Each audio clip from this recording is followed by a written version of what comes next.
এইরকম বেশ গোপালকে বসিয়ে পুজো দিলে ভালো লাগবে, তাই না? ওই মধ্যে যেমন চিপা চিপা লাগে সব জামাগুলো এরকম হয়ে থাকে মুড়িয়ে নাড়ে দিয়ে ওই কাঠে আলমিটা ওখানে বার করিয়ে ওইখানে এই টেবিল ঢুকিয়ে সিংহাসনটা পেতে নিল, পেতে নিলে এইখানে ঠাকুর ঠাকুর দিল, জামা কাপড়গুলো ওখানে তৈরি করে দিলে ঠাকুরের জামা কাপড়গুলো ওখানে মিলে দিতে পারবে।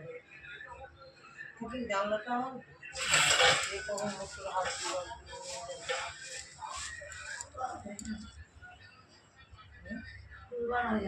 ওর পুজোতে আমি তখন খুলবো, আর তাও পুজো হয়ে গেলে জানলা দিয়ে দিতে হবে। চোরের তো অভাব নেই, চোর এখানেই ঘোরাঘুরি করে।